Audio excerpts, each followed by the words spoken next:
माननीय सर संचालक।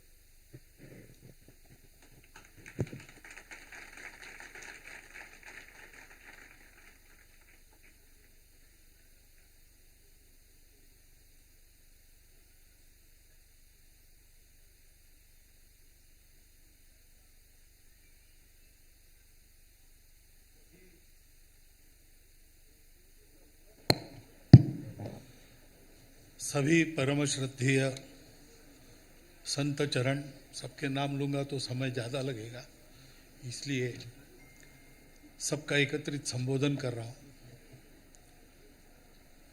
उपस्थित नागरिक सज्जन, माता भगिनी,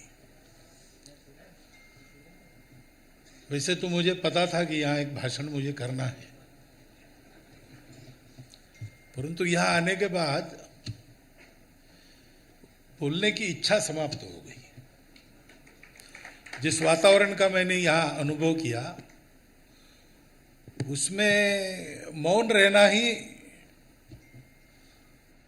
ऐसा लग रहा था कि अब कोई शब्द न सुने, शब्द न बोले और यहाँ रहे बस।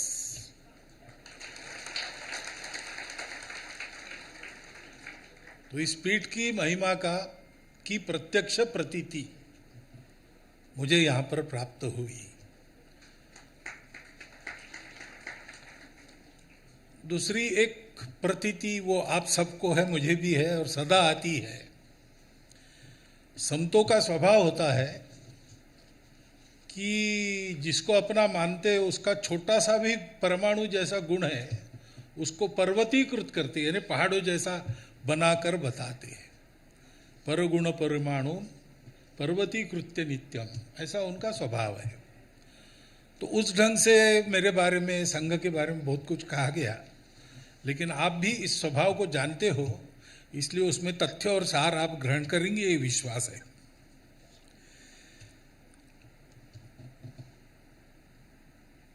अपना प्रजातंत्र है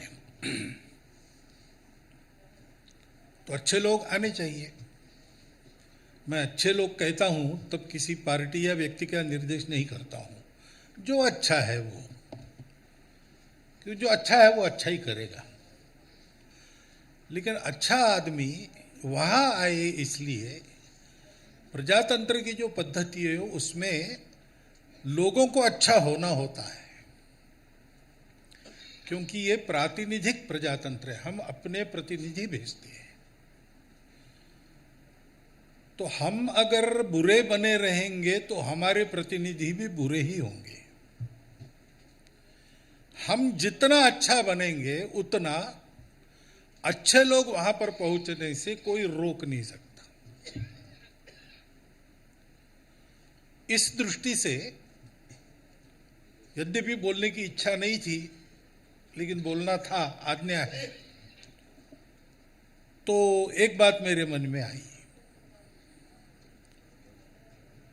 आज 452वां जयंती का उत्सव हम मना रहे हैं। एक जीवन हमारे सामने है। वो जीवन हमारे लिए एक संदेश है। महाराष्ट्र में एक संत हो गए, तुकाराम महाराज। उन्होंने कहा, हम कौन हैं, हम संत। तो कहते हैं कि हम वैकुंठवासी हैं, यहाँ के रहने वाले नहीं है। लेकिन यहाँ आ गए, क्यों आए? हम आम्ही वैकुंठवासी आलो याची कारणासी, इसी कारण से आए। ऋषि मुनियों ने जो कहा है उसका सत्य आचरण कैसा है आज के दिन में, वो हम करके बता रहे हैं। वेदों का शब्दार्थ जानने वाले पंडित बहुत होंगे, लेकिन वेदों का जो वास्तविक अर्थ है वो हम जानते हैं और उसके अनुसार चल के दिखाते हैं। संतों का आविर्भाव इसलिए होता है। हम लोग भौतिक दुनिया को जानते हैं, वो बदलती है, नश्वर है,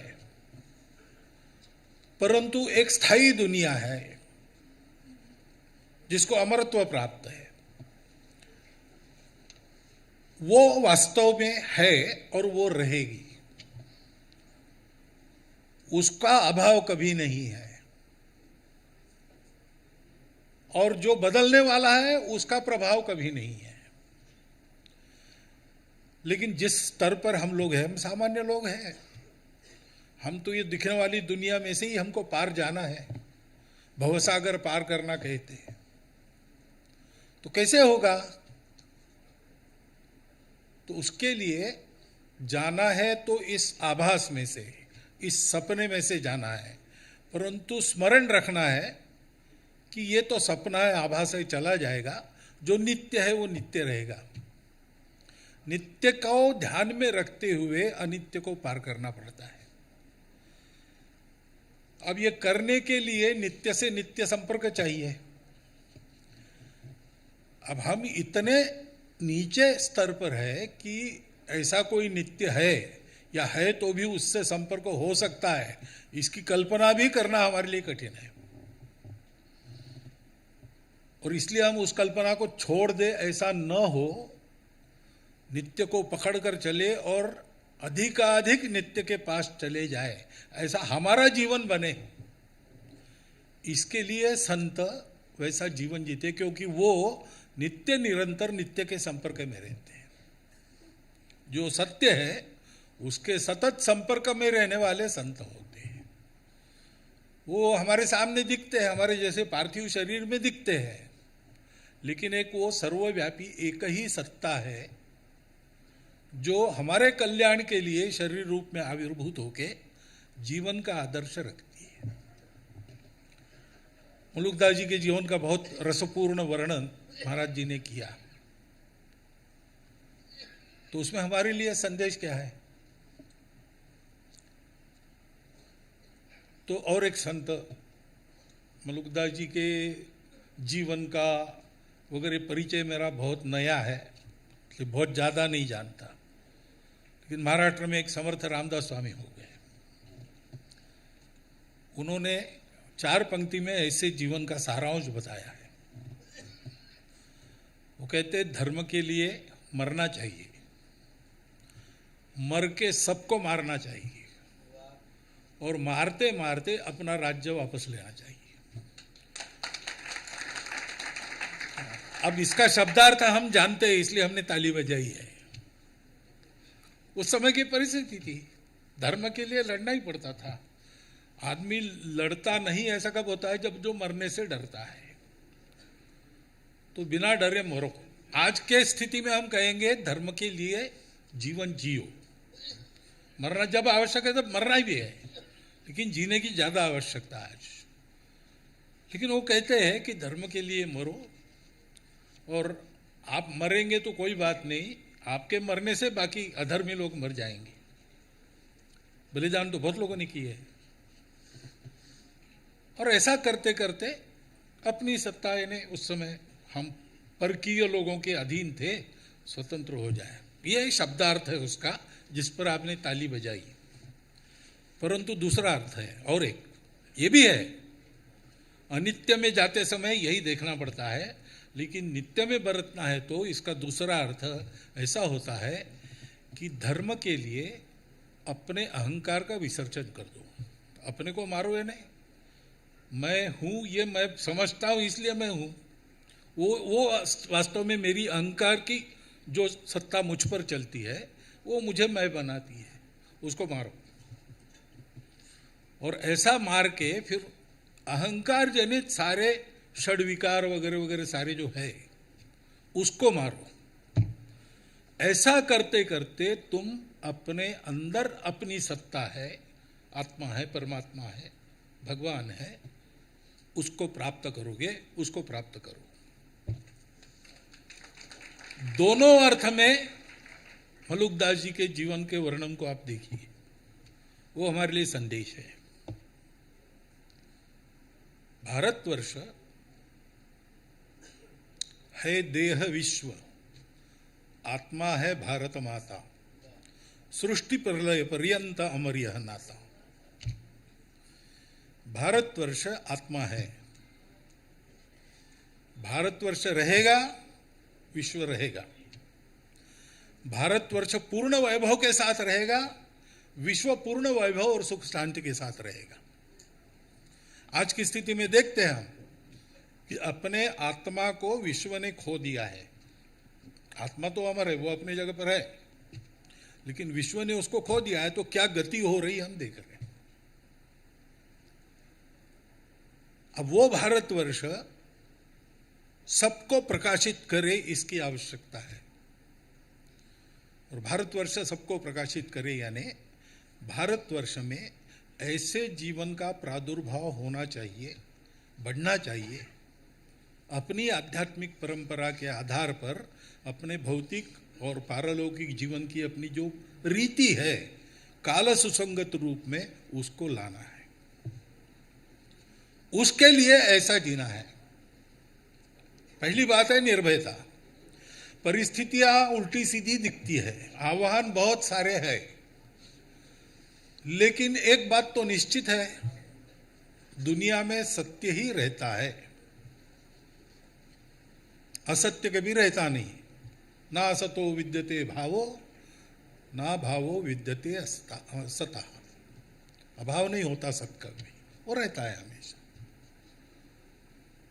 और इसलिए उस सत्य के आधार पर एक जीवन खड़ा होने की आवश्यकता है। और ऐसा जीवन खड़ा होने के लिए सदा सर्वदा भगवान की कृपा है अपने देश में, सदा सर्वदा हम लोगों के लिए संतों की, साक्षात्कारी महापुरुषों की हमेशा उनका सानिध्य हमको उपलब्ध होता है, जिनके हम शब्द भी देखते हैं और शब्द के पीछे जो भाव है उस भाव को भी मूर्तिमंत देखते हैं उनके जीवन में।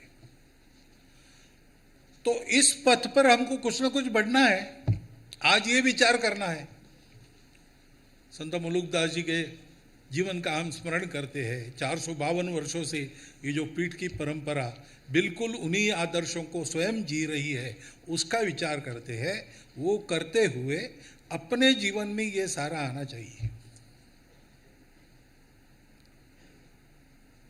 करुणा की बात कही गई ना, धर्म के 4 पैर है, सत्य, करुणा, शुचिता, तपस। सत्य तो है, वो कभी जाएगा नहीं। कलयुग में उसी एक पर टिका है, सब ऐसा कहते हैं। लेकिन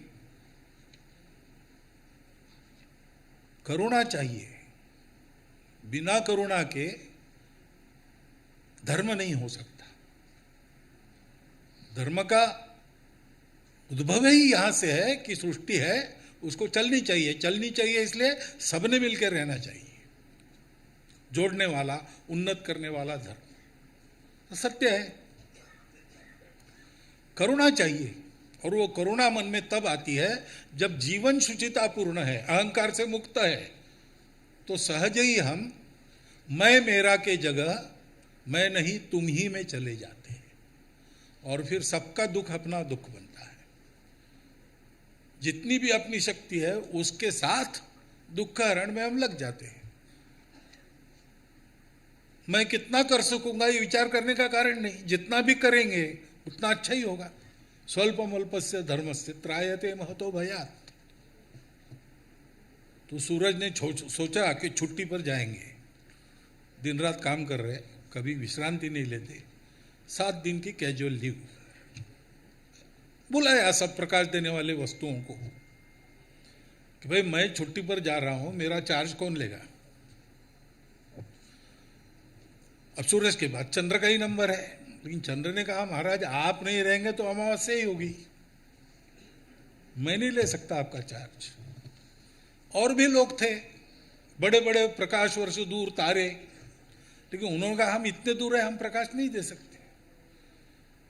कोई सूरज का चार्ज लेने के लिए तैयार नहीं था। अंत में एक दीप वो खड़ा हो गया, उसने कहा कि मुझे पता नहीं आपका काम मैं कर सकता हूं कि नहीं, मुझे तो असंभव ही लगता है, इतना प्रखर तो मैं नहीं हो सकता, लेकिन मैं एक वचन देता हूं आपको, जब तक मेरा तेल कायम है और बाती है तब तक मैं जलता रहूंगा।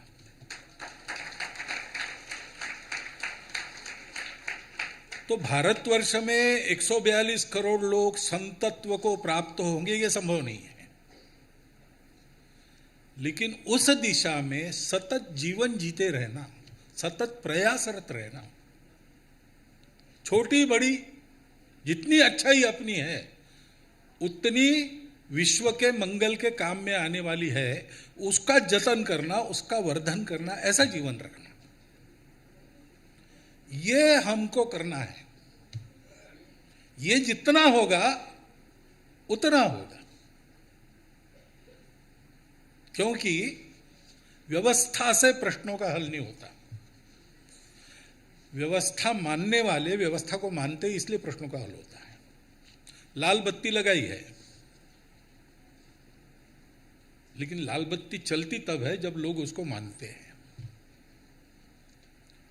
लोगों ने तय किया नहीं मानना, तो कोई कुछ नहीं कर सकता। पुलिस प्रशासन सब नाकाम हो जाते। तो लोगों का सामर्थ्य है, समाज का सामर्थ्य है। समाज को आप गोभक्त बनाओ, गौ हत्या अपने आप रुक जाएगी।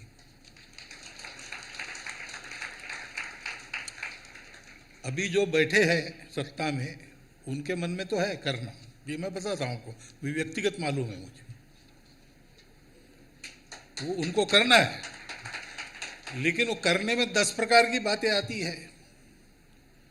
तो उनको एक साहसी कदम उठाना है, तो उसके पहले समाज में ये बात रहनी चाहिए। तो भाई हम गाय रखेंगे, अब शहरों में रख नहीं सकते, जगह नहीं रहती वगैरह वगैरह, कई गौशाला रहेगी, उसका हम उसकी मदद करेंगे। कर रहे लोग, ये बात बढ़ रही है। वो जन जागृति हमको अच्छी तरह करनी पड़ेगी।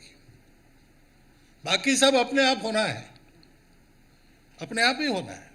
जन भावना खड़ी हो गई तो व्यवस्था को मानना ही पड़ता है। 2014 से 19 में राम मंदिर नहीं हुआ, 2019 के बाद हुआ। क्यों हुआ? जो सुप्रीम कोर्ट कहता था कि हमारे पास और बहुत महत्वपूर्ण विषय है, उसने पूरा एक मत से एक निर्णय दे दिया। क्यों दिया? तो मंदिर के लिए जो भावना सारे देश में दिखी, उसका वो परिणाम है। ऐसे ही गाय के बारे में भी ये भावना दिखनी चाहिए। आप भी उसमें प्रयास कर रहे हैं, हम लोग भी प्रयास कर रहे हैं। 1952 से हम इस प्रश्न से जुड़े हैं। पहला 2 करोड़ लोगों का निवेदन उस समय संघ के स्वयंसेवकों ने घर घर जाके जमा करके राष्ट्रपति के पास भेजा था। तब से इस विषय में प्रत्यक्ष हम लोग है। हमारा अनुभव यही है कि जितनी जागृति लोगों की करेंगे, उसी के कारण कई कार्यक्रम हमने ऐसे लिए कि गाय माता है, इस श्रद्धा को भी जगाना, और आज के तथाकथित विज्ञान युग में विज्ञान के भरोसे भी अपनी देशी गाय यहाँ कैसे अच्छी है, पूरी दुनिया के लिए कैसी अच्छी है, उसके दूध के क्या गुण है, पंचगव्य के क्या गुण है, खेती में कैसा फायदा, ये सारा सिखाकर उसका ट्रेनिंग देकर लोगों को तैयार करना। ये बढ़ाएंगे और बढ़ाएंगे। तो वो दिन दूर नहीं जब सारे भारतवर्ष की ये इच्छा बन जाएगी और तत्क्षण वो पूर्ण होगी। लेकिन हमको उस दिशा में काम करना पड़ेगा, क्योंकि समाज जैसा बनेगा वैसा देश बनेगा। और समाज को कैसे बनना चाहिए, उसके लिए हमारे पास संतों की परंपरा उपलब्ध है, उसमें हमारे जीवनादर्शों को व्यक्त करने वाले सारे चरित्र है। हम जितना कर सकते उतना उनका अनुकरण करने का प्रयास करें। चमत्कार करना नहीं है, वो तो हो जाते हैं, संत करते नहीं है, लेकिन उनको हो जाते, वो शक्ति ऐसी रहती है। उस शक्ति की ओर बढ़ने के लिए जैसा जीवन चाहिए वो करना। अभी संघ के शताब्दी वर्ष में हम पंच परिवर्तन की बात कर रहे हैं, वो एकदम पहला कदम है। उसमें सेवा है, उसमें समरसता है, उसमें नियमित जीवन है, उसमें परंपरा के संस्कार है, उसमें स्व का बोध है। ये पहला कदम है इस दिशा में बढ़ने का। धीरे धीरे बढ़ते जाएंगे, वैसे अपने आप अगली अवस्था के लिए मार्गदर्शन हमको प्राप्त होगा। हम लायक बनेंगे तो हमारे लिए रास्ता अपने आप खुलेगा। इस प्रयास को जितना हम बढ़ाएंगे उतना ये सारी बातें और ठीक हो जाएगी। फिर संतों को कभी तकलीफ नहीं होगी जैसे शाहजहां के शासन में हो रही थी। ये सब नहीं होगा, लेकिन उसके लिए हमको तैयार होना पड़ेगा। हमारे तैयार होने के बाद फिर जिस किसी उपाय से ये सब होता है उस उपाय को करने में हम समर्थ हो जाएंगे तो ये सारी बातें होगी। तब तक हमको काम इस दिशा में करना पड़ेगा, ये सब होने के लिए जो तैयारी होनी चाहिए समाज की उसको करना। और ऐसी तैयारी हमारी हो सकती है, हमने बार बार की है। कुछ बात है कि हस्ती मिटती नहीं हमारी, घनश्याम जी ने कहा। एक कारण ये भी है, उन्होंने कहा कि सरसंघ चालक के आगे बोलना नहीं चाहिए, लेकिन समाज में एक भूमिका होती है तो बोलना पड़ता है। नहीं बोलना चाहिए ऐसा क्यों होगा? क्योंकि वो बोलेंगे और मैं बोलूंगा तो एक ही बात बोलेंगे, तो आपको एक टिकट में 2 सिनेमा देखने को मिलेंगे, ऐसा हो जाएगा। क्योंकि वही बात उन्होंने कही, ये सारी तैयारी होनी चाहिए। कुछ बात है कि हस्ती मिटती नहीं हमारी, वो कुछ बात क्या है?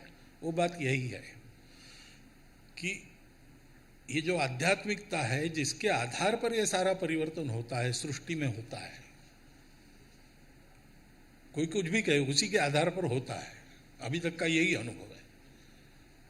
वो हमारे यहाँ व्यक्ति में ऐसा परिवर्तन हो, समाज में ऐसा परिवर्तन हो, इसके लिए जो उदाहरण चाहिए, उदाहरण बनने वाली संतों की मंडली नित्य निरंतर हमारे लिए उपलब्ध है। इतनी प्राचीन परंपरा में अनेक आदर्श जीवन हमारे सामने हो चुके, अनेक आदर्श जीवन आज हमारे सामने है। उन सब से बोध लेते हुए अपने जीवन को ठीक करना, अपने जीवन को ठीक करते करते अपने परिवार के जीवन को ठीक करना, परिवार के जीवन को ठीक करते करते जो वातावरण बनता है उसमें समाज के आचरण में परिवर्तन लाना, इसके लिए जितना काम हम करेंगे उतने जल्दी, क्योंकि अब समय आ गया है, भारतवर्ष एक विश्व गुरु देश के नाते फिर से खड़ा होके दुनिया को एक नई सुखी सुंदर दुनिया बनाएगा। ये मेरा विश्वास है। उसके लिए संघ भी काम करता है, संत भी काम करते हैं। आज यहाँ आकर इस अनुभूति को पाकर मैं अपने आप को बहुत धन्य मानता हूँ, और इस अनुभूति को ला देने का श्रेय तो महाराज जी ने बुलाया है, इसलिए मैं यहाँ पर आ गया। तो उनको वंदन करता हूँ, सभी संतों को वंदन करता हूँ।